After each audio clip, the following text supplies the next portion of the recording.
Today we have Joe Hilner. He is with Guaranteed Home Sales. Joe, how you doing? Never better. Thanks, Charlie. Thanks for having me on. Absolutely, absolutely. And you sound terrific. So, Joe, let's start with your business. Fill us in on what you're doing. Well, this is my 25th year in business. I Wow. live in Deerfield Beach, right near the beach, and I've owned not only my real estate business, but a mortgage company and a title business as well in those years. Been involved in thousands and thousands of transactions over the years, helped hundreds and hundreds of families, and it's what I do. It's kind of who I am. I got into the business 25 years ago, but it came out of my background in hospitality. I was a hospitality management person for 30 years, 20 years with Marriott. I managed restaurants, hotels, so it was kind of a natural evolution. Before I was selling burgers or hotel rooms, now I'm selling houses. So it's kind of the same thing. Service and hospitality has been in my blood my whole life. So it was kind of a natural evolution. What was the trigger to make that transition from that into real estate? Oddly enough, 9/11, because I had left the management end and had a consulting business back to the industry for about 10 years. I did a lot of new hotel, new restaurant openings and reconcepting. And then 9/11 killed the travel industry. The hospitality industry went kaput, flatline. So I had to kind of reinvent myself, and dating a realtor at the time, and she said, "Oh, you ought to get into the business. You ought to learn mortgages. We could partner up." And so that's how it started. Very, very cool. So, misconceptions then, Joe, in your industry. What do you hear that you can speak to? Yeah, a couple of them come to mind. The one I hear frequently is kind of the mentality, "Oh, I can sell my own house and save the commission. My house is great. It'll sell itself in, real fast. Our neighborhood's going to sell fast." Well, the truth is 98% of, we call them FSBOs, for sale by owners, 98% of them never sell, and they end up listing with a realtor. And that's where they get in trouble, because if they use, kind of their friend, a friend of a friend, their uncle, someone that really isn't a full-time professional, that's where they get hurt, because they just lost 3 to 6 months trying to sell it themselves, which was unsuccessful. And then they hired someone who's not really full-time professional that didn't do it right. They typically lose about $50,000 by approaching it that way. It's a very kind of a fertile minefield, if you will, if you try and sell your own home. 98% never sell. Second myth, all realtors are the same. They're like replaceable commodities. One brand of milk is kind of the same as any other, right? Well, the fact of the matter is, in our area, in our 3-county area, Charlie, we have over 93,000 licensed agents. Think about that. You can't throw a rock without hitting 5 of us, right? But think about this. The average agent historically sells 1.8 homes a year, right? A year. Most of them are part-time. And this is, I thought, stunning. In our entire country, we have 1.5 million realtors. Last year, 78% of them sold 0 homes in all of last year.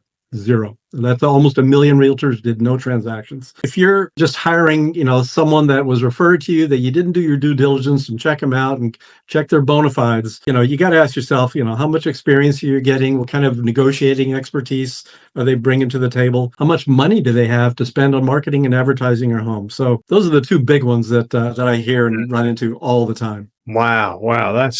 Those are 2 good ones. Jeez. Okay.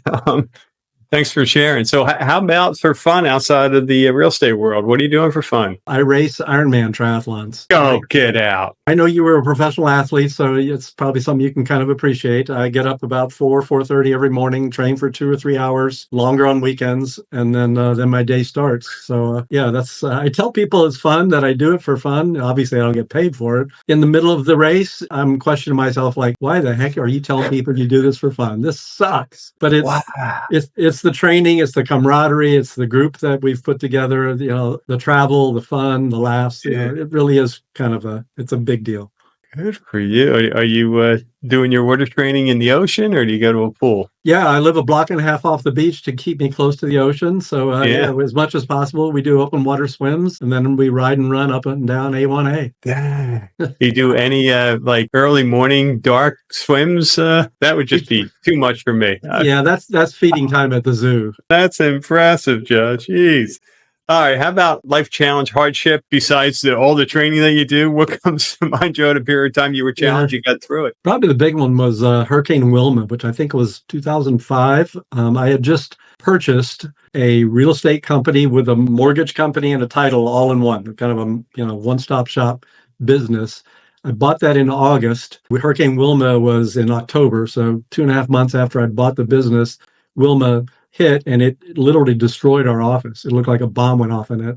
Wow. We were out of business for about a month, but the real estate industry, if you recall, was like a pinprick that burst the balloon, and properties lost 45% of their value in the next year to 18 months. The market just went flatlined. Mhm. So it was the beginning of a very difficult time for me professionally, and that put a big impact on my marriage. Ended up declaring bankruptcy, divorce, the whole deal. Mm. And so it took me, many years to recover from that, both personally and financially. But happy to say, I've grown my business by multiple levels since then. I'm very successful and happy, and things have I've never looked back. Yeah, I would imagine that period of time thinned out the realtors at that point. Only the serious ones were Yeah. surviving, right? Well, it's interesting, but even in these downturns, a lot of the part-timers don't leave the business, the ones we want to leave, because they have a job or a spouse that Yeah. supports them. We lose a lot of the Hmm. less successful full-timers that are doing, 3 or 4 deals a year and just barely hanging on. Those are the ones that get flushed first. Yeah, makes sense. Yeah. How about the one thing you wish our listeners knew about your company? What would that be? Big thing is our worthy cause. When I was with Marriott, we had a worthy cause partner, Children's Miracle Network. So I spent 20 years managing our corporate giving and the events that we would plan to raise money for Children's Miracle Network. So when I got my own business, I just maintained that relationship. So the Nicholas Hospital in actually Miami and West Palm Beach are my worthy cause. They do amazing work for kids with chronic lung disease, with scoliosis, spinal cord injuries, early diagnosis of autism. They're a not-for-profit, so they depend on sponsorships and donations. We donate a portion of our income to this worthy cause. Last year, I'm proud to say we donated $5,000 to the Nicholas Hospital, and our goal this year is $7,500. So Wow. that's our way of giving back to the community that supports us. That is awesome. So, for our listeners, Joe, who want to learn more, want to get in touch, what's the best way for them to do so? Well, you can text or call 954-684-6678. Our email is my last name, Hillner, Hilln, like Nancy, Homes, HOMES, @gmail.com.